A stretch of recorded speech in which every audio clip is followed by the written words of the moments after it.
तर हे असंच एक्झाम्पल आहे.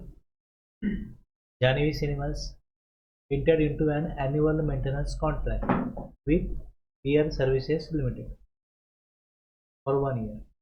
एक वर्षी सर्व्हिस द्यायची. कोण आहे आपल्याला याच्यामध्ये?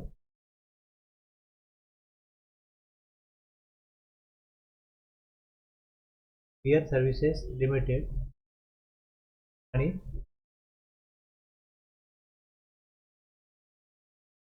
जान्हवी सिनेमाज. काय काम दिलं त्यांना? सर्व्हिस कशी दिले? For the air condition fitted in their theaters. As per the contract, payment for said services had to be made on 7th April. However, January Services made the payment on 15th April. April to March है, annual maintenance contract है, असं ना annual maintenance contract. एक वर्षाचं maintenance contract ठेवलंय, त्यानंतर जेव्हा तुम्ही सर्व्हिस द्यायची आणि 7 तारखेला पेमेंट घ्यायचं. पेमेंट 7 तारखेला बेअर असं त्यात लिहिलेलं आहे, पण ॲक्च्युली पेमेंट केलं 15 तारखेला. इनवॉइस कधी इश्यू करायला पाहिजे? Since services provided by Peer Services Limited to Janhavi Cinemas is a continuous supply of services and due date of payment is ascertainable from the contract, Peer Services Limited had to issue a tax invoice on or before such due date wise 7th. मी जे बोललो त्याचं example आलं म्हणजे तुम्हाला काय होईल? Confirm होईल. हां, हे बोललं तेच एक्झाम्पल आहे.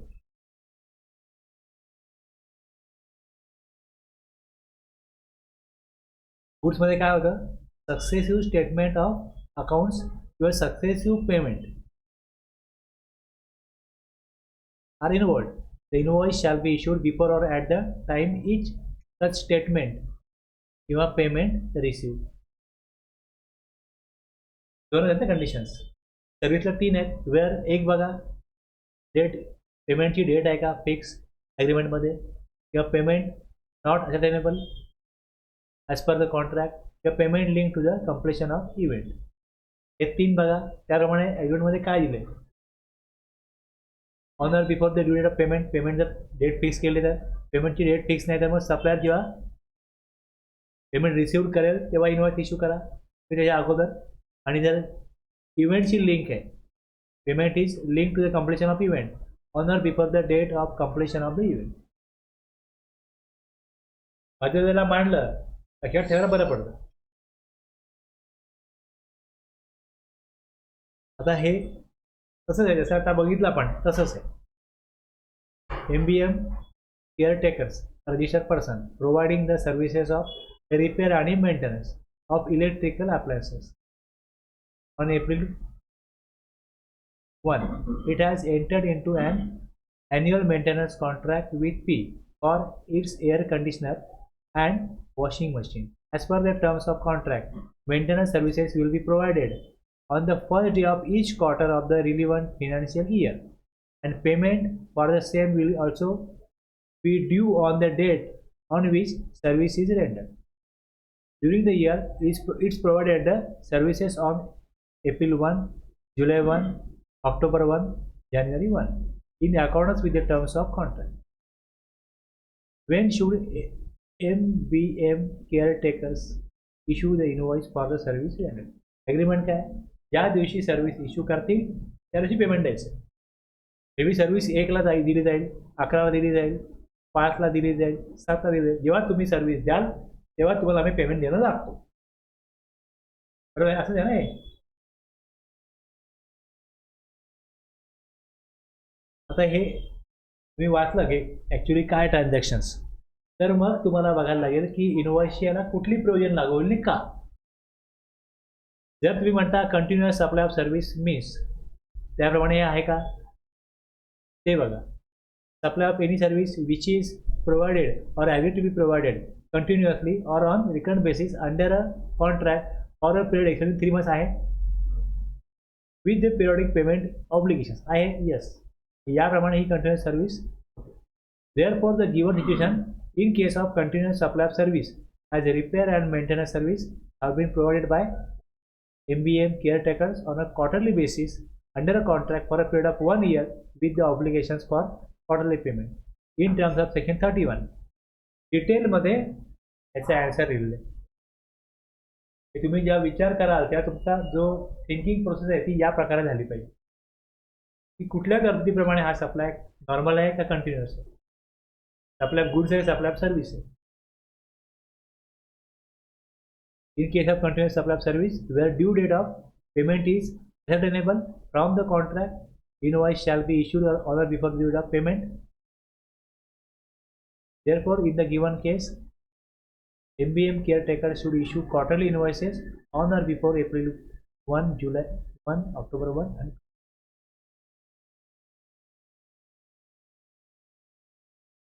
आणखीन काय म्हणजे ज्यावेळेस तरतूद केली जाते तेव्हा लॉ मेकरना विचार करायला लागतं की सप्लाय दिला जातोय, त्यामध्ये नॉर्मल बघितलं, कंटिन्युअस बघितलं, सर्व्हिस दिली. आता सर्व्हिस जर तुम्ही एखाद्याला कॉन्ट्रॅक्ट दिला तो सर्व्हिस कशी पण देऊ, आपण चालून घेऊ का? आपल्याकडे कपडे धुवायला घासायला भांडी बाई असेल एखादी, तिने काम बरोबर नाही केलं, लोक तिला वाटतात बाबा काम करूच नको, तुला काम जमा करूच नको. म्हणजे सर्व्हिस जर का ॲज पर टर्म्स होत नसेल तर तिथे हे सर्व्हिस कॉन्ट्रॅक्ट आहे, टर्मिनेट करणार ना कोणी. पण जर एखादा कॉन्ट्रॅक्ट आहे रस्ता करायचा आहे, तो रस्ता समजा 100 किलोमीटरचा आहे आणि जर 10 किलोमीटरमध्ये कळलं की रस्ता काय बरोबर होत नाहीये, असं असेल ना ॲग्रीमेंटमध्ये, जर का as per terms as per condition तुम्ही जर का सर्व्हिस देत नसाल तर तुमचं आम्ही कॉन्ट्रॅक्ट कॅन्सल करू शकतो. मग जर तसं कॅन्सल कॉन्ट्रॅक्ट झालं तर का ते सर्व्हिस जर तिकडे त्यांची कॅन्सल करायची ठरवली तर इन्व्हॉइस कसा इश्यू होईल? पहिले काय होतं, ही कंटिन्युअस सर्व्हिस आहे त्याप्रमाणे इन्व्हॉइस इश्यू होतील, पण सर्व्हिसमध्येच बंद केली. Subject in case where the supply of services ceases, stop केली, बंद केली. Under a contract before the completion of the supply the invoice shall be issued at the time when the supply ceases and such invoices shall be issued to the extent. तसा ते service stop केली जाईल, invoice issue करा. म्हणजे जर का एक टप्पा आहे तो पूर्ण झाला असता तर त्या अनुषंगाने काही समजा 10 मजली बिल्डिंग आहे, एक मजला काम पूर्ण झालं तर 1 लाखाचा इन्व्हॉइस बनणार होता ना. पण समजा त्यातलं थोडंच काम पूर्ण झालं आणि क्वालिटी मेंटेन होत नाहीये, काम थांबवा. मग जेवढं काम झालं जसं थांबवलं इन्व्हॉइस इश्यू करा आणि जेवढं काम झालंय टू द एक्सटेंट एवढी अमाऊंट होईल इन्व्हॉइस इश्यू करा.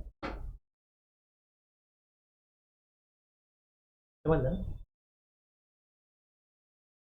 The supply of services ceases under a contract before the completion of supply, the invoice shall be issued at the time when supply ceases. Supply थांबवला, invoice issue करा. आणि such invoice, तो invoice जो issue होणार आहे, shall be issued to the extent of the supply made before such cessation. यापुढे service देऊ नका, बस करा, थांबवा. पण जेवढं त्यांनी काम केलंय टू द एक्सटेंट, हे थांबवण्यापूर्वी एवढं काम झालंय तेवढ्या अमाऊंटचा इन्व्हॉइस इश्यू होईल.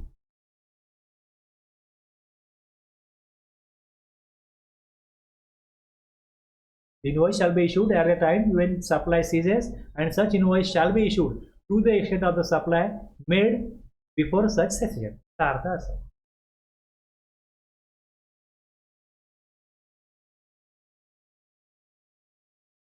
कळलं सगळं? तर 7 सेक्शन त्यामध्ये आहेत ना, त्या 7 मधले 31(1) गुड्सचा आहे, 31(4) गुड्सचा आहे, 31(7) गुड्सचा आहे. गुड्सचं काय नॉर्मल कंटिन्युअस आणि गुड्स पाठवले अप्रूव्ह केले तर सप्लाय, अदरवाईज रिटर्न करा. याला काय म्हणतो आपण, सिरियल रिटर्न बेसिस.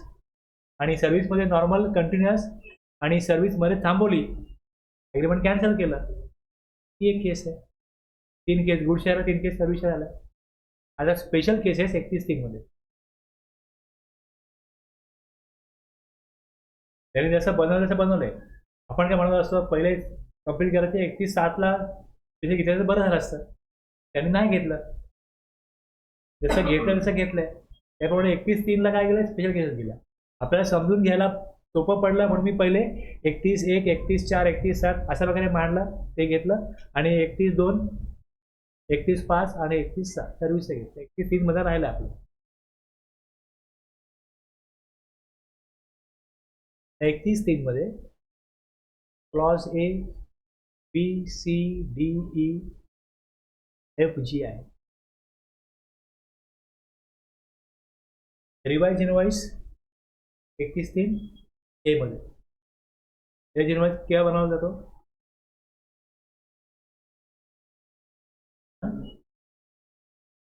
नाही.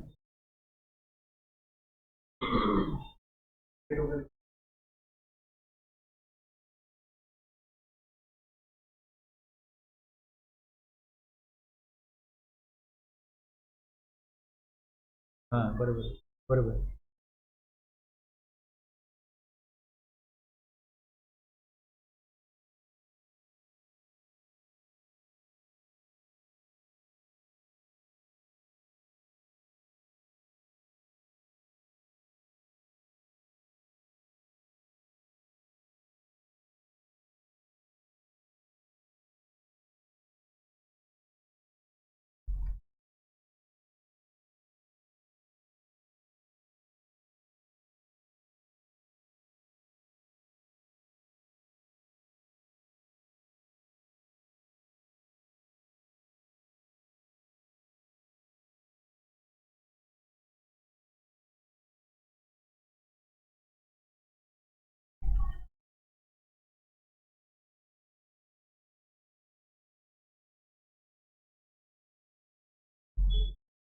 आणखीन एक इफेक्ट इथे आला होता रिवाइज टॅक्स इनवॉइस. नंबर जेव्हा कॅन्सल होतो, नंबर सस्पेंड होतो, इनवॉइस इश्यू नाही करायचं. इथे आला होता रिवाइज इनवॉइस. तू बिझनेस कर, जसं अनरजिस्टर्ड पर्सन बिझनेस करतोय, नंबर नाही आहे ना, नंबर काढलाय जरी तरी तो नंबर जेव्हा सस्पेंड होतो तेव्हा त्या नंबरचा इनवॉइस G-1ला, आता मी समजा तुम्हाला सप्लाय केलं आहे, ओके, आणि तुमचा नंबर कॅन्सल झाला आहे, तर मी इनवॉइस तुमच्या नावाने टाकायला गेलो तर तो अपलोड होणार नाही. माझा नंबर जर कॅन्सल झाला आहे तर मी इनवॉइस इश्यू करू शकत नाही. इथे कुठे दिलं आहे? सस्पेन्शनमध्ये. सस्पेन्शनमध्ये हे दिलं आहे की जर नंबर सस्पेंड झाला, सस्पेंडचा अर्थ तात्पुरता कॅन्सल, डिपार्टमेंटने केला एखाद्याचा नंबर, तर त्यामध्ये ही तरतूद आहे की registered person whose registration has been suspended shall not make any taxable supply during the period of suspension and shall not be required to furnish any return. ते नंबर जर सस्पेंड आहे, meaning of expression shall not make any taxable supply for the purpose of this sub rule. Shall not make any taxable supply shall mean the registered person shall not issue a tax invoice and accordingly not charge tax on supplies made by him during the period of suspension. जर काही obligation follow करत नाही आहे tax payer, तर proper officer त्याला number suspend करेल. त्या केसमध्ये नंबर सस्पेंड झाला आहे, तो टॅक्स इनवॉइस इश्यू करू शकत. मग तो काय करेल? डिपार्टमेंटकडे जाईल, विचारेल की बाबा माझ्याकडनं काय गुन्हा झाला असा, बघ मला सस्पेंड केला. मग तो काय मॅटर असेल तो त्यांनी सॉर्ट आउट करून घेतला, कारण त्याचा नंबर परत काय होईल? रिस्टोर होईल, रिवोक होईल. आता ज्या दिवशी नंबर सस्पेंड झाला आणि जेव्हा रिवोक झाला, या पिरियडमध्ये त्यांनी टॅक्स इनवॉइस इश्यू केलेलं नाही. ही एक केस आहे. आणि दुसरं, तो लायबल झाला आहे त्या दिवशी तो 30 दिवसांनी काय करेल? ॲप्लिकेशन करेल. तो जो कालावधी आहे, तो कालावधी आणि सस्पेंड झाल्यापासून रिव्ह्यू होईपर्यंत कालावधी, ह्यातल्या पिरियडमध्ये जो सप्लाय केला जातो त्यामध्ये टॅक्स इनवॉइस इश्यू होत नाही. जो इनवॉइस इश्यू होतो त्याच्या अगेन्स्ट जो इनवॉइस इश्यू करायचा आहे तो रिवाइज इनवॉइस, तो रिवाइज टॅक्स इनवॉइस.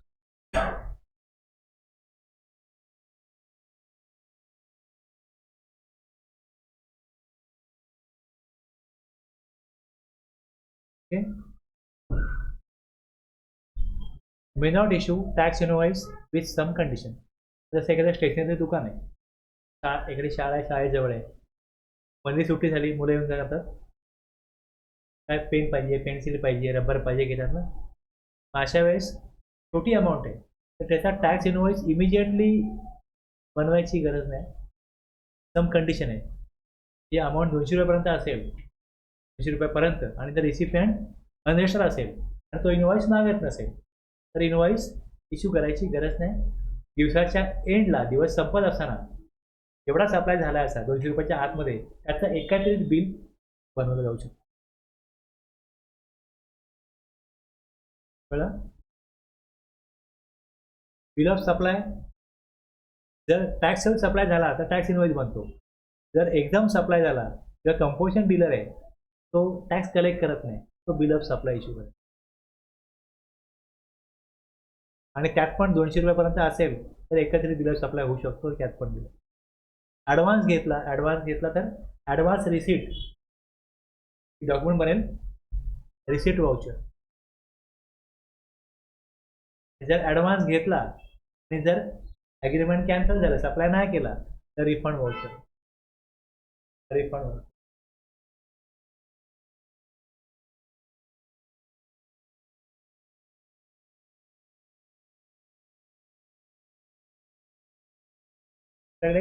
डॉक्युमेंट असतं ना ज्यावर टॅक्स रेकॉर्ड असतो की हा टॅक्स मला भरायचा आहे.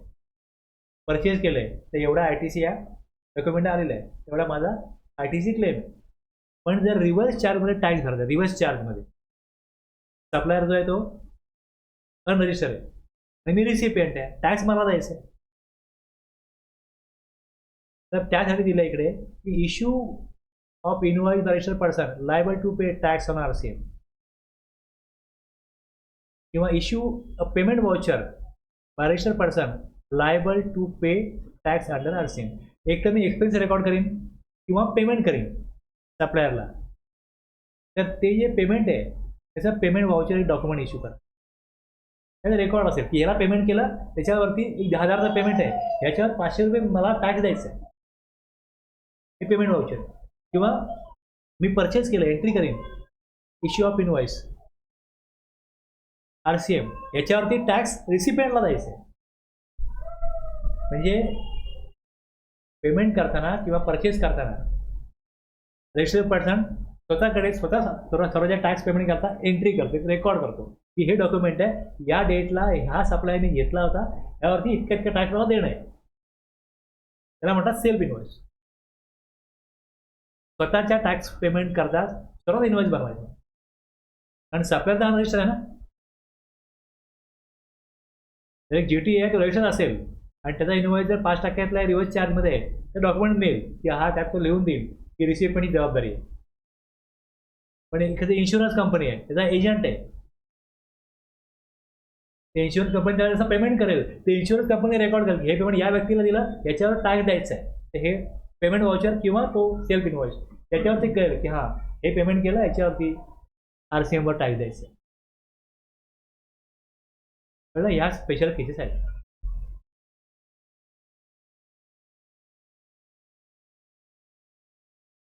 टॅक्स इनवॉइसचे रूल बघितले आपण 46, 47, 48.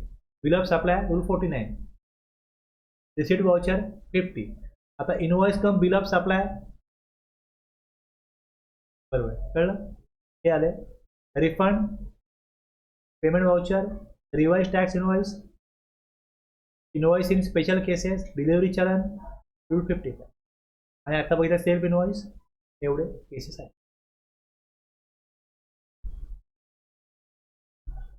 Revise invoice rule 53. Registered person आता ज्यामध्ये 31 नॉटविथस्टँडिंग एनिथिंग कंटेन इन सेक्शन 31(1) आणि 31(2) नॉर्मल टॅक्स इनवॉइस आहे हे काही सांगितलेलं असो. Registered person may within 1 month from the date of issuance of certificate of registration and in such manner as may be prescribed issue a revised invoice against the invoice already issued during the period beginning with the effective date of registration. Me liable झालो 1 डिसेंबरला मी application दिलं 15 डिसेंबरला मला certificate मिळालं 5 जानेवारीला. आता 1 December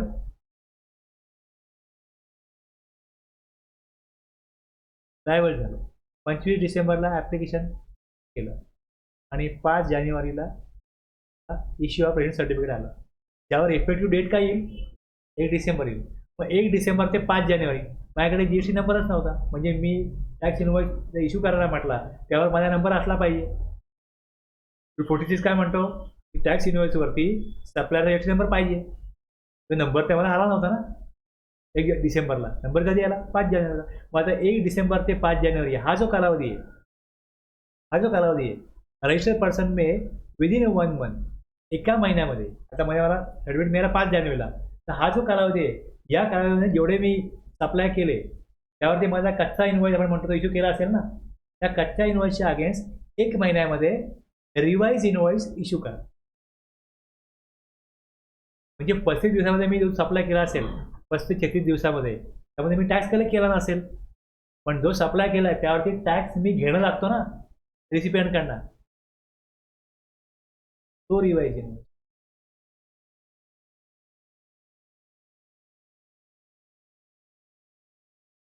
revise tax invoice to be issued. त्याचं example दिलं बघा इकडे. Sarabhai private limited commences business of supply of goods on 1st April in Delhi. Its turnover exceeds 40 lakhs, the limit 40 lakhs है, 40 lakhs on 3rd September. It becomes liable to registration on 3rd September. बरोबर आहे. It applied for registration on 29 September. 30 दिवसाच्या आत appeal केलंय and granted registration certificate on 5th October. Liable कधी झाला, effective date त्याच्यावरती काय येईल,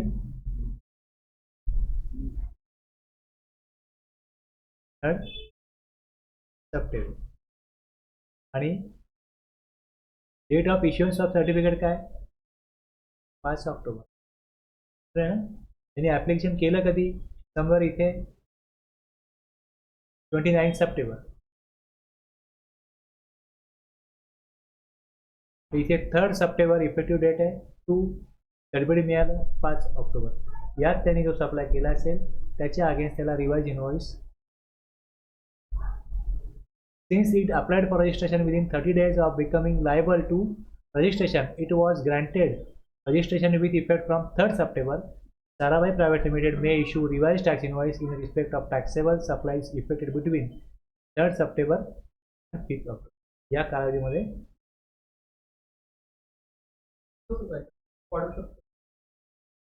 5 ऑक्टोबरला मला सर्टिफिकेट आलं तर 5 ऑक्टोबर ते 30 दिवस किती होतात, त्या 30 दिवसामध्ये मला इनवॉइस इश्यू करायला पाहिजे.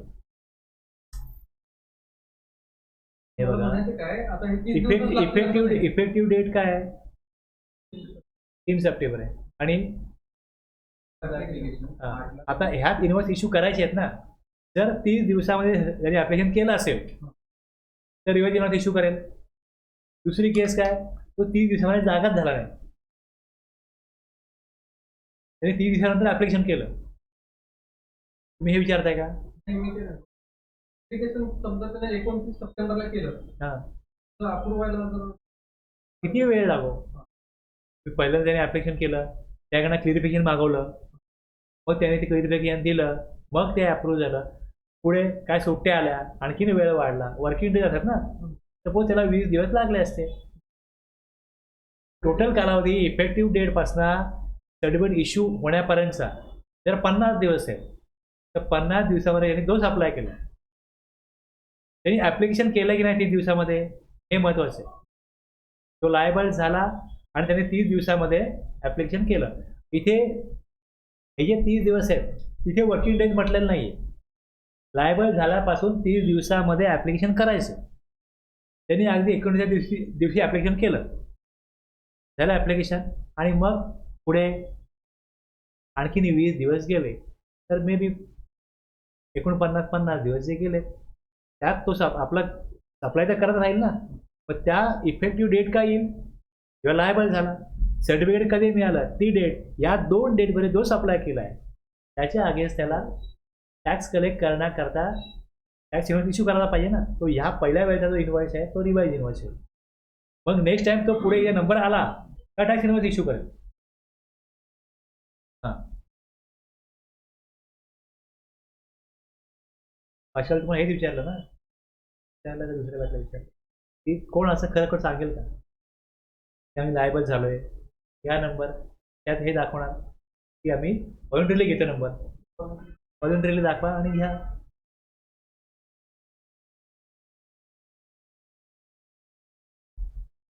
हेडिंगला त्या तिथे येईल, इनवॉइसवरती येईल रिवाइज इनवॉइस, बाकीची माहिती येईल त्यामध्ये.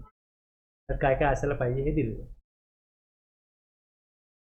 क्रेडिट नोट डेबिट नोट तरी पण 1A मध्ये येतात. Okay, credit note debit note केव्हा बनवतात?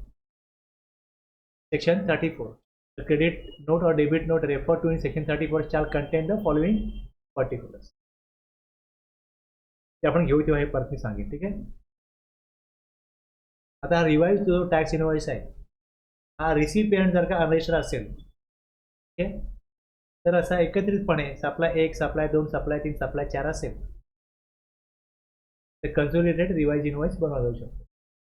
पण रिसिपियंट रजिस्टर असेल तर मग प्रत्येक इनवॉइस वेगवेगळा बनवायला लागेल. जर राज्याबाहेरचा जर का रिसिपियंट आहे आणि व्हॅल्यू त्याची 2.5 लाखाहून जास्त आहे, इंटरस्टेट सप्लाय आहे आणि 2.5 लाखाहून जास्त व्हॅल्यू असेल 80%ची, तर GSR 1 मध्ये असा इनवॉइस वेगळा दाखवायला लागतो आणि तो येणार नाही कन्सोलिडेटेडमध्ये.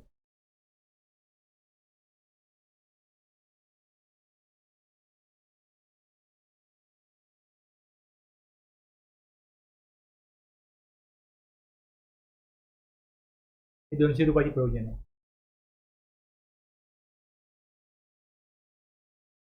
द रिसिपियंट अनरजिस्टर आहे आणि recipient does not require such invoice shall issue consolidated tax invoice for such supplies at the close of each day in respect of all such supplies. याचं एक एक्झाम्पल दिले. राघव ट्रेडर्स आहे, register, हा register आहे, recipient register आहे, 190 रुपयाचा supply घेतो, tax invoice issue करायला लागेल. सिंगल कन्सोलिडेटेड नाही होणार. ध्रुव एंटरप्राइजेस अनरजिस्टर्ड ट्रेडर आहे, 358 आहे, 200च्या वरती कॉस्ट गेली, इनवॉइस इश्यू करायला लागेल. गौरव पेंटर अनरजिस्टर्ड आहे, 500 रुपये, इनवॉइस बनवायला लागेल. उबेराय ऑर्फनेज आणि अनरजिस्टर्ड एंटिटी 188, हा अनरजिस्टर्ड आहे आणि आराध्या स्टुडंट 158. हे जे दोन आहेत असे कुठले सप्लाय होतील 200च्या आतमध्ये सप्लायची व्हॅल्यू आहे आणि रिसिपियंट अनरजिस्टर्ड आहे, तर ह्याचा कन्सोलिडेटेड इनवॉइस दिवसाच्या शेवटी बनवला जाऊ शकतो.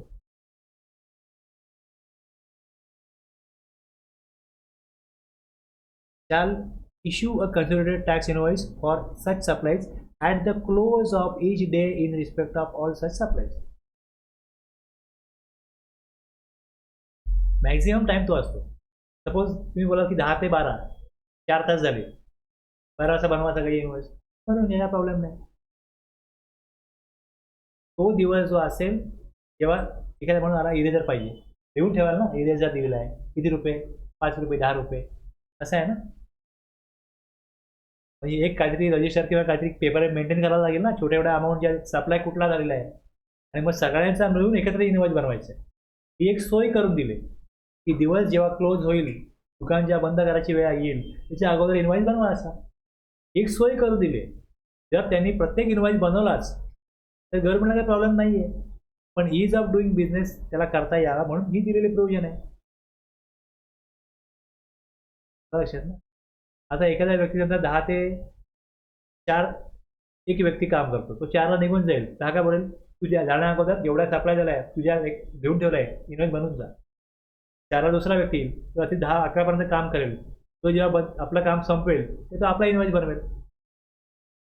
आपली मॅक्झिमम तरतूद काय आहे, दिवस संपायच्या अगोदर त्या दिवसामधले जेवढा तुम्ही 200 रुपयाच्या आतली अमाऊंट जर का सप्लाय झाली असेल, ती लिहून ठेवली असेल, त्याचा इनवॉइस बनवा. इनवॉइस बनवलं नाही तर चालेल, याचा अर्थ इनवॉइस नाही बनवायचा असं नाही आहे, इनवॉइस बनवायचं आहे पण इमिजिएट नाही बनवायचं, कारण इनवॉइसवरती टॅक्स कलेक्ट होतो ना. इनवॉइस इश्यू करायला लागेल, टॅक्सेबल सप्लाय केला आहे तर टॅक्स इनवॉइस इश्यू करावाच लागेल.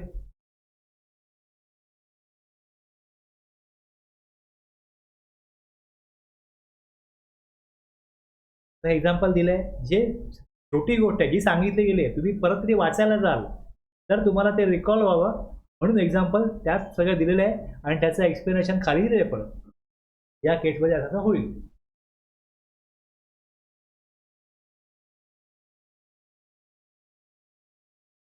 रजिस्टर्ड पर्सन आता एक्झाम्प्टेड गुड सर्व्हिसेस असतील, or paying tax under the provision of section 10 shall issue instead of a tax invoice a bill of supply containing such particulars and in such manner as may be prescribed.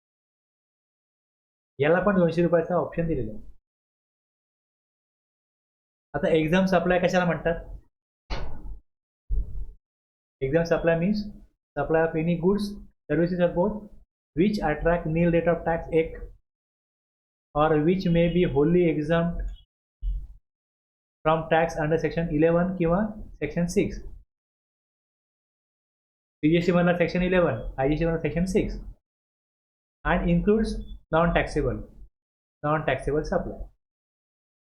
Exam supply एखादा व्यक्ती करत असेल, एखादा goods supply करतोय, service supply करतोय, त्याचा tax rate नील आहे किंवा सीजीएसटी मध्ये सेक्शन 11 मध्ये त्याला एक्झाम केलाय किंवा आयजीएसटी मध्ये सेक्शन 6 मध्ये एक्झाम केलाय किंवा तो non taxable supply. Non taxable supply define केलाय क्लॉज 78 मध्ये. Means a supply of good services or both which is not leviable to tax under CGST act और अंडर द जे पेट्रोलियम प्रोडक्ट आणखी wine हे non taxable product आहेत.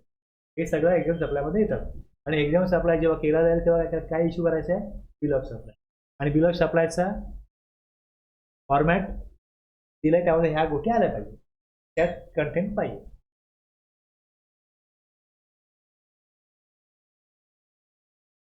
आता खाली हे सगळं दिलंय. खाली एक provided that the proviso to rule 46 shall mutandis apply to the bill of supply issued under this rule.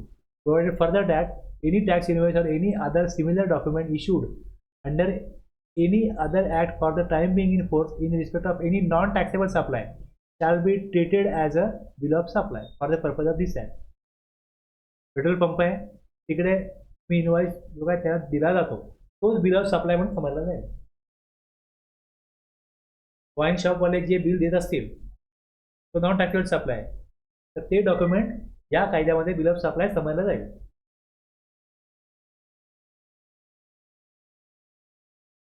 तर त्यांना जाऊन हे नाही सांगायचं की हा फॉर्मॅट बघा जीएसटी मधला तुमचा नॉन टॅक्सेबल सप्लाय तुम्ही असा बनवला पाहिजे, त्यांना नाही सांगायचं. जो नोटिसवर पॉईंट होता तो तुम्हाला मुद्दाहून सांगितला आहे, जाऊन असा जे आपण येतो ना मग की त्यांना ह्या फॉर्मॅटला इन्व्हेस्ट बनवायला सांगायचं, बिल ऑफ सप्लाय असा बनवा. आणि जीएसटी कायद्यामध्ये असं दिलेलं आहे, तर त्यांच्या कायद्यात त्यांना जो कायदा लागू आहे त्याला जो इन्व्हॉइस ते इश्यू करत असतील तोच इन्व्हॉइस जीएसटीच्या कायद्यामध्ये बिल ऑफ सप्लाय मानला जाईल. क्लिअर आहे?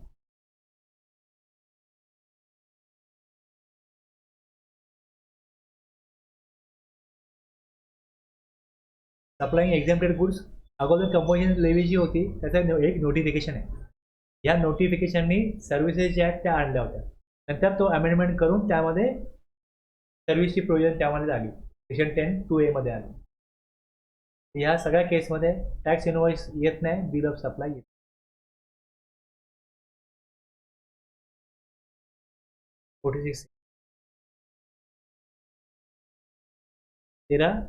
तेरा 10 पासून ही अमेंडमेंट झाली. कुठला रूल 46A ची. रजिस्टर्ड पर्सन आहे, रिसिपियंट कोण आहे? अनरजिस्टर्ड. टॅक्सेबल सप्लाय आणि एक्झाम सप्लाय एकाच डॉक्युमेंटमध्ये इश्यू होऊ शकतात. Invoice cum bill of supply. Taxable supply करता टॅक्स इनवॉइस आणि एक्झाम सप्लायला बिल ऑफ सप्लाय इश्यू करण्याची गरज नाही. जर रेसिपियंट हा अनरजिस्टर्ड असेल तर supplier invoice cum bill of supply issue करू शकतो. Rule 46A.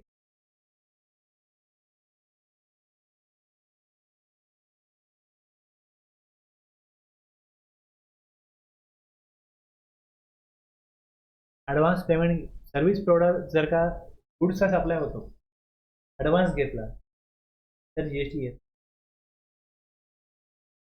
ओके, सर्व्हिस दिली ॲडव्हान्स घेतला तर जीएसटी येईल. ओके, समजलं मी काय म्हणतो? आता हे कुठे दिले? प्रश्न असा आहे, हे कुठे दिले? ही तरतूद कुठे? की सर्व्हिस जर का असेल आणि ॲडव्हान्स घेतला तर जीएसटी द्यायला लागेल आणि गुड्सला देण्याची गरज नाही.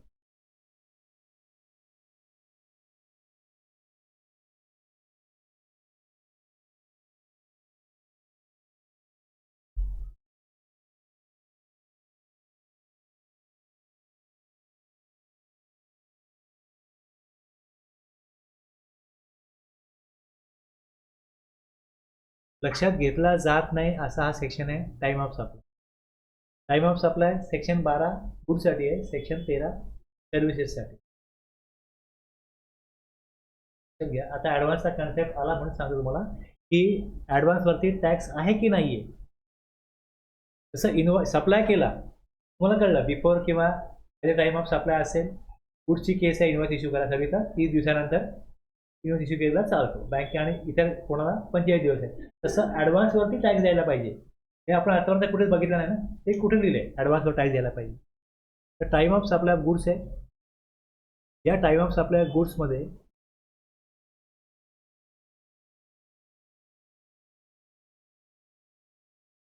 सहा सेक्शन आहेत. पहिला सांगतो the liability to pay tax on goods shall arise at the time of supply and determined in accordance with the provision of this section. Time of supply काय आहे? The liability to pay tax. Tax भरण्याची जबाबदारी exactly कधी येते? Invoice issue केला त्यावर tax record झाला, पण हा टॅक्स मी द्यायचा कधी हे कोण सांगेल? Time of supply of goods. जो इन्व्हॉइस इश्यू झालाय ना,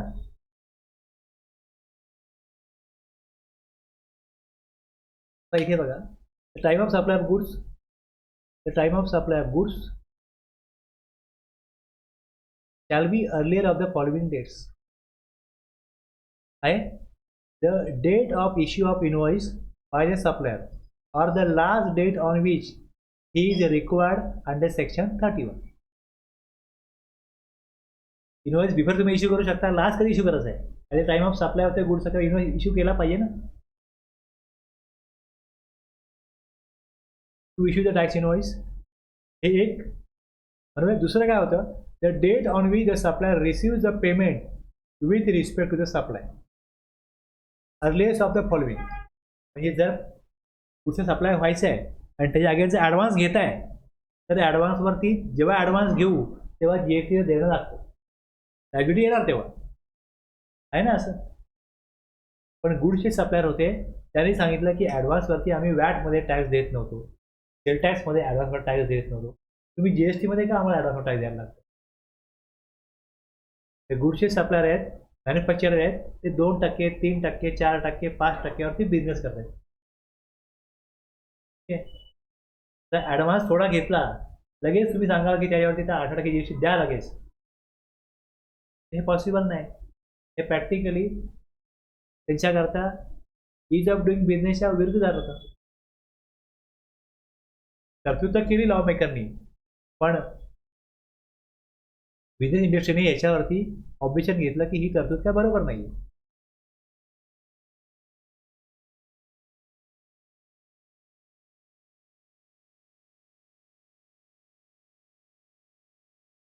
ही तरतूद आता सस्पेंड केलेली आहे. ॲडव्हान्सवरती टॅक्स घेतला जाणार नाही. पहिल्यांदा गव्हर्नमेंटने काय केलं की ज्यांचा ॲग्रिगेट टर्नओव्हर 1.5 करोड आहे त्यांना पहिले नोटिफिकेशन काढलं, नोटिफिकेशन नंबर 40/2017, आणि सांगितलं ज्यांचा 1.5 करोडपर्यंत ज्यांचा टर्नओव्हर असेल त्यांनी ॲडव्हान्सवरती टॅक्स देऊ नये गुड्सच्या केसमध्ये. पण मॅन्युफॅक्चरर बोलले आमचा बिझनेस मोठा आहे, आम्हाला का तुम्ही टॅक्स द्यायला लावता? 1.5 करोड का आणि 5 करोड आणि 10 करोड काय कोणावरच नको आहे. मग परत नोटिफिकेशन पुढचं काढलं 66/2017, ॲडव्हान्सवर टॅक्स ॲप्लिकेबल नाही. हे नोटिफिकेशन जोपर्यंत ॲक्टिव्ह आहे तोपर्यंत गव्हर्नमेंट नोटिफिकेशन विड्रॉ करू शकतं. समजलं ना. मूळ तरतूद अशी आहे की ॲडव्हान्स घेतला टॅक्स द्यायचा आहे, पण नोटिफिकेशन काय केलं आहे? स्थगित केलं आहे. ही नोटिफिकेशन सांगते की गुड्स सप्लाय केला, ॲडव्हान्स घेतला, टॅक्स देण्याची गरज नाही. पण सर्व्हिस टॅक्समध्ये ॲडव्हान्सवर टॅक्स होता.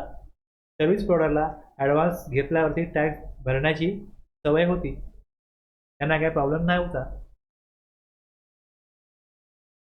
ओके. त्यामुळे अशीच प्रोव्हिजन, सिमिलर प्रोव्हिजन सर्व्हिसला पण आहे, ती ॲप्लिकेबल आहे. मी सेक्शन 13 बघाल मला सेम दिसेल असं दिसेल.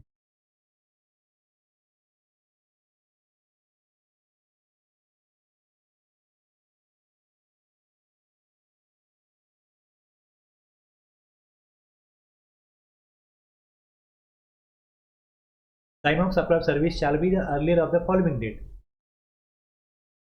Earlier of the following date. Invoice बनलाय का? या अगोदर पैसे आले तर पैसे अगोदर आले तर काय करायला लागेल, ॲडव्हान्सवरती टॅक्स द्यायला लागेल. आता जर ॲडव्हान्स घेतलेला आहे, आता आपण परत येऊया आपल्या इनवॉइसच्या प्रोव्हिजनमध्ये. कळलं इकडे, registered person on receipt of advance payment with respect to any supply of goods suspend आहे, म्हणजे फक्त services, issue a receipt voucher or any other document containing such particulars as may be prescribed evidencing receipt of such payment. हा पुरावा आहे हे आम्हाला payment ॲडव्हान्समध्ये आलं होतं, याचे रिसिप्ट वाउचर आहे, हे कंटेंट त्यामध्ये असले पाहिजे. तर हा असा त्याचा फॉर्मॅट आम्ही टॅलीमध्ये बनवलं. रिसिप्ट वाउचर ॲडव्हान्स घेतला आहे तर या प्रकारे. आता ह्याच्यामध्ये जेव्हा ॲडव्हान्स घेतला तेव्हा rate of tax not determinable, the tax shall be paid at the rate 18%. मला ॲडव्हान्स मी घेतलेला आहे, मला माहीत नाही की ॲक्च्युली माझे सर्व्हिस आहे त्याचा टॅक्स रेट काय, 18ने तुम्ही ॲडव्हान्स भरून टाका. दुसरं, the nature of supply is not determinable, म्हणजे जो सप्लाय करायचा आहे तो राज्यामधला इंटर आहे का इंटर आहे हे माहीत नाही. टाइम बिंग इंटरस्टेट सप्लाय म्हणून काय करून टाका, IGST भरून टाका.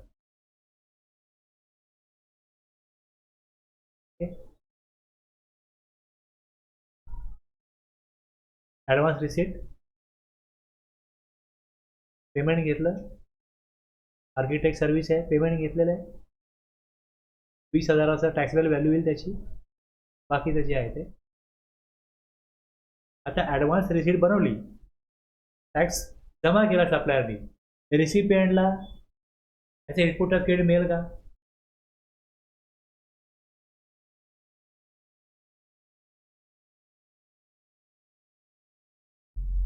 ॲडव्हान्स घेतला ना, तर परत कसं आहे, टॅक्स घेतलेला आहे रेसिपियंटकडनं, तो जमा पण केला आहे, पण रेसिपियंटला इनपुट टॅक्स क्रेडिट कधी मिळेल तुम्हाला ते बघायला लागेल त्यातल्या प्रोव्हिजनमध्ये, ITC प्रोव्हिजन. ती काय सांगते, ITC केव्हा मिळतो, जेव्हा गुड सर्व्हिसेस संपूर्ण रिसिव्ह केले असतील.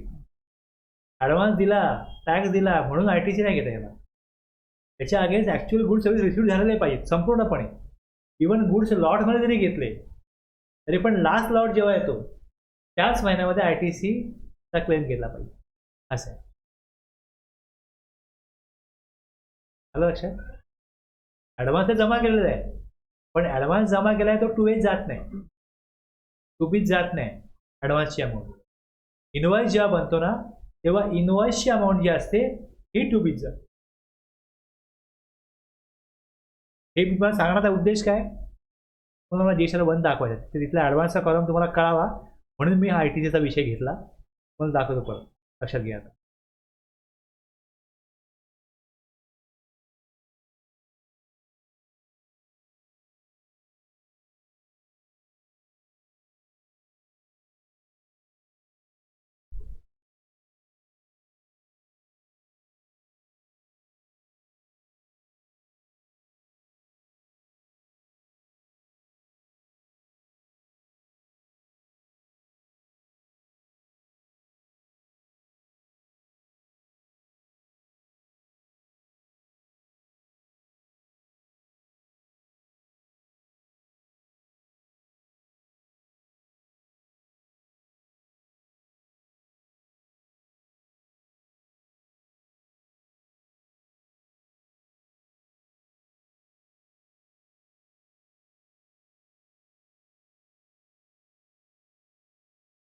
इथे इनवॉइस बनवला जातो, बरोबर आहे, इथे ॲडव्हान्स रिसिव्ड आहे.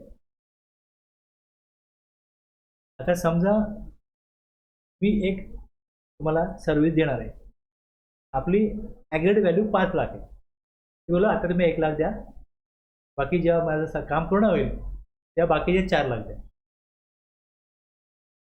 मला तुम्ही ॲडव्हान्स दिला, मी इकडे दाखवला, बरोबर आहे, ऑगस्टमध्ये तुम्ही मला ॲडव्हान्स दिला, तुमचं काम माझं पूर्ण झालं डिसेंबरला.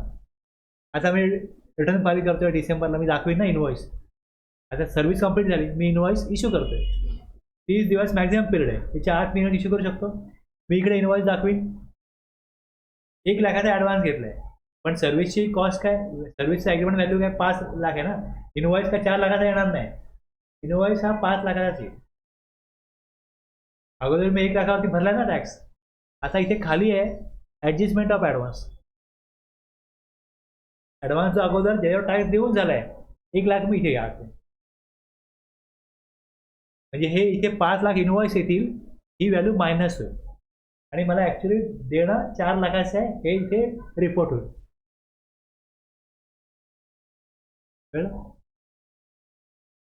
ते वाचता वाचता आपल्याला हा फॉर्मॅट सगळा कळावा म्हणून मी एवढा वेळ घेतोय. ITCचा क्लेम कधी होईल, जेव्हा इनवॉइस जाईल ना तो GSTR 2A 2B जातो. ॲडव्हान्सची इन्फॉर्मेशन 2A जात नाही, कारण की ITC प्रोव्हिजन काय सांगते, जेव्हा संपूर्ण गुड सर्व्हिस रिसिव्ड होतील ज्या क्षणी, इनवॉइस आहे तुमच्याकडे, इनवॉइस अगोदर इश्यू केला जाऊ शकतो, पण गुड सर्व्हिस सगळ्या घेतल्यात का, तर ITC. सपोज या महिन्यात माझ्याकडे काय झालंय, ITC कमी, आता तुमच्याकडे पुढच्या महिन्यात गुड्स मागवायचे. मी बोलेन अरे पुढच्या महिन्यात गुड्स मागवायचे, एवढं आहे इनवॉइस देऊ टाका मला या महिन्यात. लोक असं करतील की नाही. ITC प्रोव्हिजन काय म्हणते, इनवॉइस आला GSTR 2A मध्ये 2B मध्ये म्हणून तुम्ही ITC क्लेम करू शकता. तुम्ही सगळे गुड्स रिसिव्ह केलेत का, गुड सर्व्हिस संपूर्ण रिसिव्ह झाले असेल त्या इनवॉइसच्या अगेन्स्ट, त्याच महिन्यात ITC क्लेम करायचं. ॲडव्हान्सला आमची कुठं राहिली, इनवॉइस इश्यू झाला ना, ॲडव्हान्सचा तर इनवॉइस इश्यू व्हायचा आहे, आज ॲडव्हान्स आहे, सर्व्हिस कंप्लीट होईल तेव्हा इनवॉइस इश्यू होणार आहे. समजलं. पण मी ॲडव्हान्स जमा करीन तेव्हा माझ्याकडे डॉक्युमेंट काय पाहिजे, त्याचा प्रूफ ॲडव्हान्स घेतला होता, हा बघा हे ॲडव्हान्स रिसिप्ट आहे. आणि इनवॉइस जेव्हा इश्यू करीन तेव्हा तो मी 4A मध्ये दाखवीन.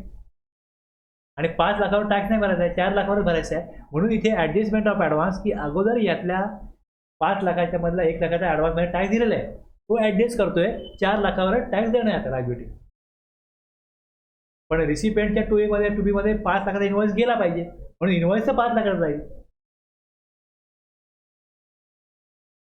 मग सर्व्हिसची केस आली, ॲडव्हान्स वगैरे घेतला असेल तर तुम्हाला मग इथे हा 4A, हा ॲडव्हान्स आणि ॲडजस्टमेंट ऑफ ॲडव्हान्स हे तिन्ही कॉलम बघायला लागतील.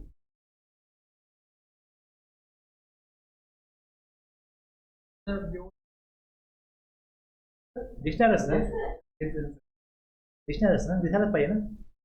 पण गुड्सच्या केसमध्ये ॲडव्हान्सवर टॅक्स नाही.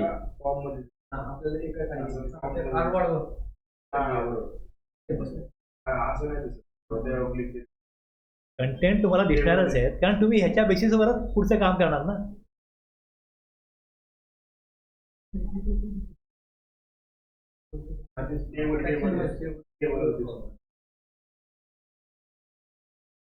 तर असं विषय की ॲडव्हान्स घेतला आणि ती सर्व्हिस कॅन्सल झाली, काय डिस्प्यूट झाला, काय मॅटर झाला, where on receipt of advance payment with respect to any supply of goods or services or both, the registered person issue a receipt voucher, but subsequently no supply is made and no tax invoice is issued in pursuance thereof, the said registered person may issue to the person who had made refund both. एवढं मोठं वाक्य आहे, याचा अर्थ एवढाच आहे फक्त की सप्लायरनी ॲडव्हान्स पेमेंट घेतलं, ओके, ॲडव्हान्स पेमेंट घेतलं, तिसरी व्हाउचर बनवलं, पण सप्लाय झालाच नाही, तर टॅक्स इनवॉइस बनणारच नाही ना. मग त्यांनी गव्हर्नमेंटला जी अमाऊंट दिलेली आहे ती त्याला रिफंड क्लेम करायला लागेल. जर ॲडजस्टमेंट लागेल समोर नाहीच आहे काय, त्याला रिफंड क्लेम करायला लागेल. टॅक्सपेअर अडकणारच आहे. पण इथे काय केलं त्यांनी, सप्लायरने रिसिपियंटला ती अमाऊंट परत केली. ती अमाऊंट परत केली तर परत केल्याचं जे डॉक्युमेंट आहे ते रिफंड व्हाउचर आहे. सपोज माझं एक ॲग्रीमेंट होतं आहे 10 लाखाचं, मी ॲडव्हान्स घेतला, टॅक्स पे केला, आणि अशा पुढे घटना घडल्या की आता ते काम मी नको म्हणून सांगितलं, मी त्यांना 10 लाख परत केले, पण टॅक्स तर माझा पोर्टलला भरला आहे ना, 3 महिन्यात टॅक्स भरला आहे, सप्लाय झालाच नाही, मला टॅक्स परत मिळायला पाहिजे ना. मग त्याचा रिफंड रिफंडच्या प्रोसिजरमध्ये मिळतो. डिपार्टमेंट कडून. हां, रिफंड प्रोसिजर वेगळी आहे. टॅक्स भरला तरी भरला, आता सप्लाय झालाच नाही तर टॅक्स परत द्या. डॉक्युमेंट नाही इकडे तिथे कळतं ना. आता GSR 1ला त्याच्याकडे जसं त्यांनी हे टाकलेलं आहे ॲडव्हान्स पेमेंट दाखवलंय, ॲडव्हान्स आले ना त्याचा. हां, ते पण काही हां, तो तुम्ही प्रूफ घेऊ पैसे आले होते परत गेले.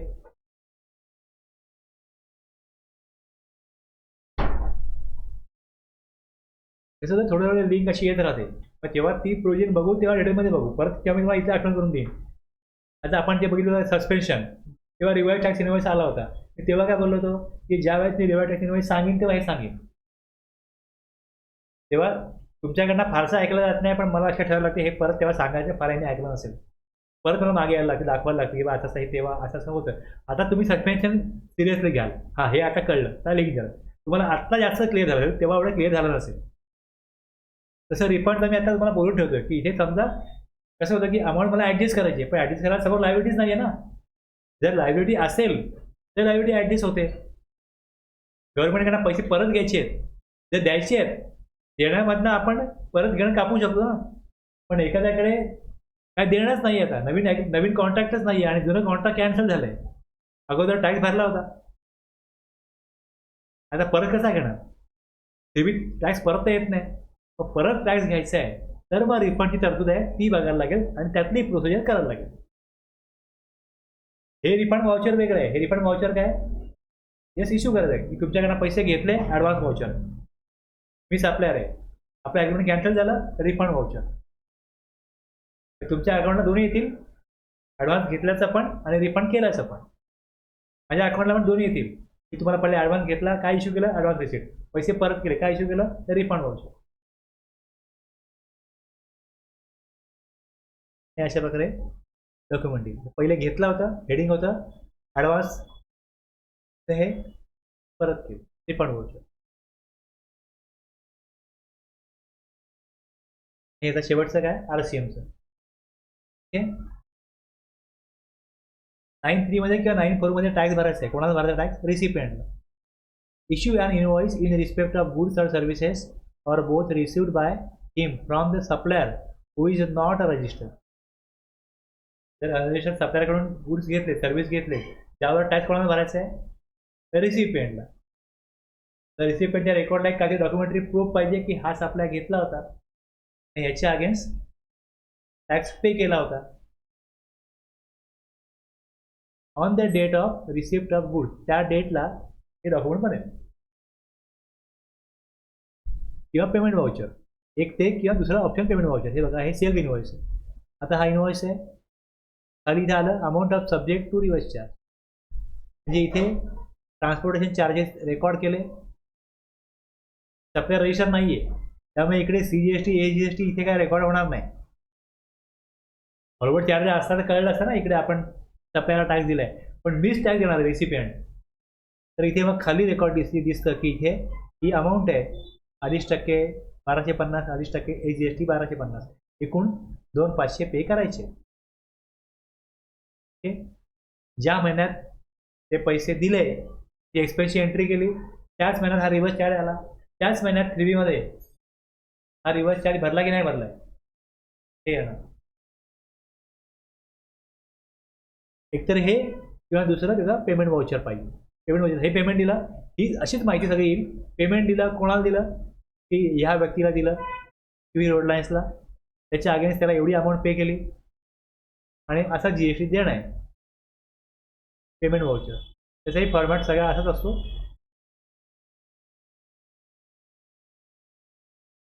ओके, एकतर एक्सपेन्स रेकॉर्ड होईल त्याचा किंवा दुसरं पेमेंटची एंट्री होईल. दोनपैकी एका ठिकाणी असा डॉक्युमेंट बनवा. तुम्ही ऑडिटला काय विचारणार की हा एक्सपेन्स रेकॉर्ड केला, ह्याच्यावर तुम्हाला टॅक्स देणं आहे काय रेकॉर्ड केलं आहे का नाही. हे पेमेंट कोणाला इकडं पेमेंट केलं, या पेमेंट कोणाला केलं ट्रान्सपोर्टला केलं, मग ह्याच्यावर तुम्हाला GT असेल तर रिव्हर्स चार्ज तुम्ही भरलाय का. सुडवी पण जेव्हा कराल तर या प्रकारे करा ना. तुमच्याकडे काय माहिती आहे किंवा एखाद्या बँकेत पेमेंट एवढं जाते बँकेनं तो पेमेंट करतोय कोणाला करतोय ज्यावर त्याला रिव्हर्स चार्ज ऍप्लिकेबल आहे. मग त्याने फिरवीत तो रिव्हर्स चार्ज दाखवला की नाही दाखवलाय? रिव्हर्स चार्जचं पेमेंट कुठे होतं?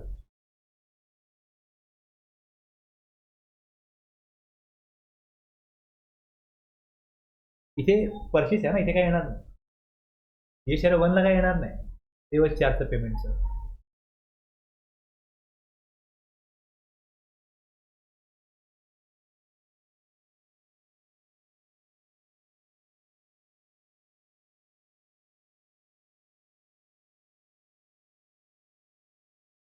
मध्ये 3.1 इथे काय दिसतं? टॅक्स ऑन आउटवर्ड आणि reverse charge inward supply. Purchase जे केलंय त्याच्यावर टॅक्स द्यायचा आहे. तो D inward supplies liable to reverse charge. Supply register जर असेल तर जी शेअर 1 ला तो सप्लायची व्हॅल्यू दाखवेल आणि ते इथे येईल. तो इनवर्स इश्यू करेल. जीटीए 5% रजिस्टर असेल आणि त्यांनी ऑप्ट केला रिव्हर्स चार्ज, तर तो इनवॉइस इश्यू करेल. कळलं? तो टॅक्स कलेक्ट करणार, रिसिपंट करणार, पण तो जीएसटी 1 ला दाखवेल की मी एक फलाना व्यक्तीला सप्लाय केलाय. त्याचा नंबर असेल त्याच्या डी मध्ये ती अमाऊंट येते. तुम्हीच जाते अमाऊंट, ती तुम्हीच जाते आणि तुम्हीच नाही इथे. पण अनरजिस्टर्ड असेल तर मग सेल्फ इनवॉइस बनवायला लागतो किंवा पेमेंट वॉचर बनवायला लागतं आणि त्याची अमाऊंट इथे मॅन्युअली पुट ऑन करायला लागते.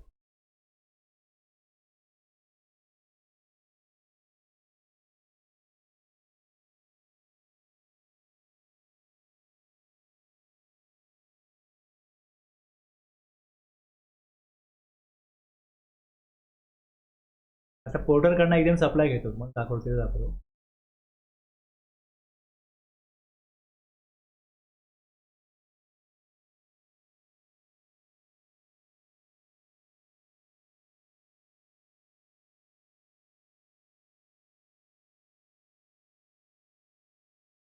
To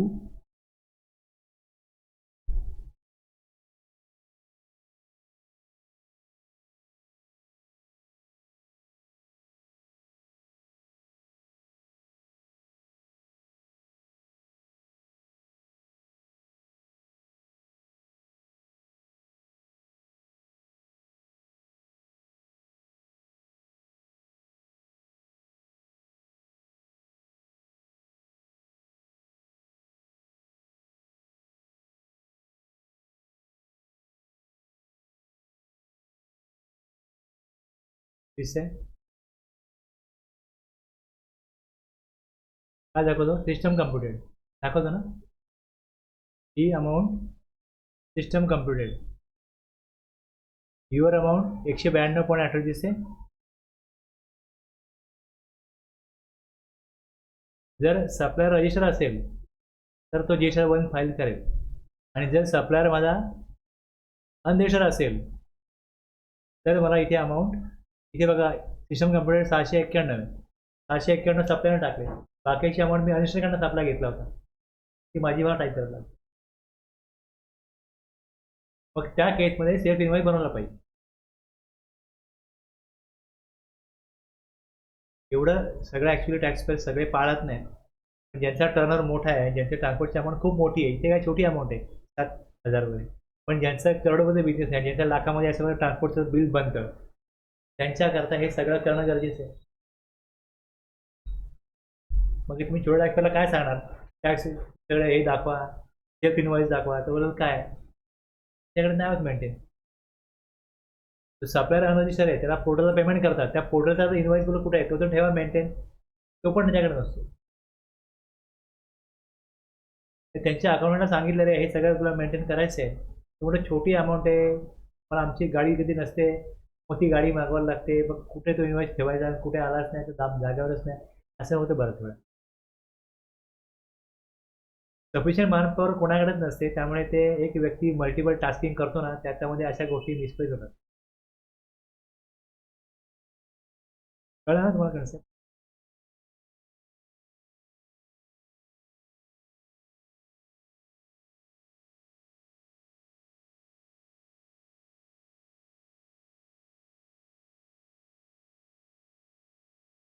payment voucher, RCM invoice.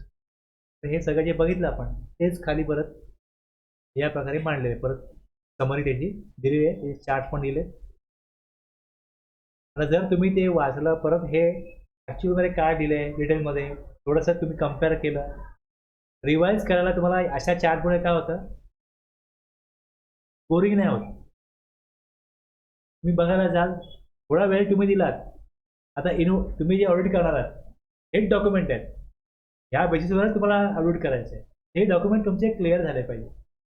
GS01 ला कुठे डॉक्युमेंटचा इफेक्ट कुठे येतो, सेबीमध्ये रिव्हर्स चार्जचा इफेक्ट येतो, हे सगळं मी तुम्हाला सांगतोय. हे सगळं तुम्ही जर थोडा वेळ द्याल तर तुमचं 100% क्लिअर होईल. हे सगळं परत परत दिलेलं आहे.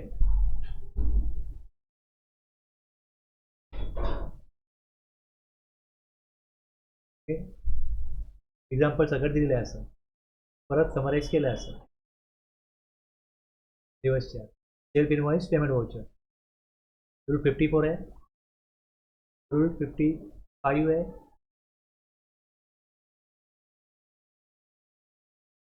हे गुड्स आहेत. हे जेव्हा काढतात त्यावेळेस लिक्विड गॅस तेव्हा त्याची क्वांटिटी जी आहे ही नॉट नोन दिली, माहिती नाही किती आहे.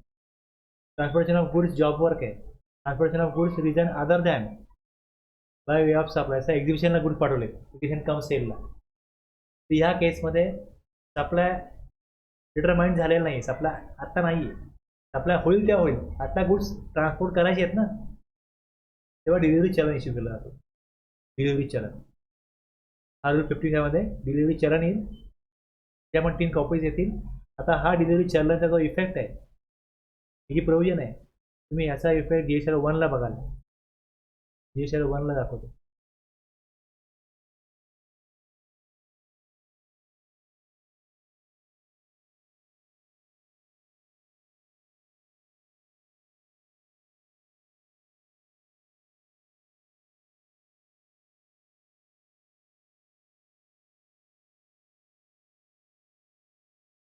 डॉक्युमेंट इश्यू दिसतं त्यात बघा, invoice outward supply, revise invoice बघा इथे आला का, रिवाइज इनवॉइस किती केले, debit note, credit note, receipt voucher, payment voucher, refund voucher, delivery चलन फॉर जॉब वर्क आहे. ठीक. दुसरं डिलिव्हरी चलन फॉर सप्लाय ऑन अप्रुव्हल आहे. मग अर्थ कळला अप्रुव्हलचा काय. दुसरं delivery challan in case of liquid gas. आणि हे 3 केस सोडून एक्झिबिशन कम सेल वगैरे असेल तर delivery challan in case of other than by वरचे 3 सोडून. कधी अशा प्रकारे गुड्स रिपेअर करायला पाठवलेत का डॅमेज झालेत तर ते वरचं नाही, त्यांना जॉब वर्क नाही आहे, तेव्हा सेल रिटर्न बेसिसवरती गुड्स अप्रुव्हलला पाठवले जात नाही आहेत, लिक्विड गॅस नाही आहे, मग ह्याच्यावरती डिलिव्हरी चलनावरती काय होतं, सप्लाय होतो. मग डिलिव्हरी चलनाचा रूल काय 55, त्याच्या पण 3 कॉपी इश्यू करायच्या. आणि ह्या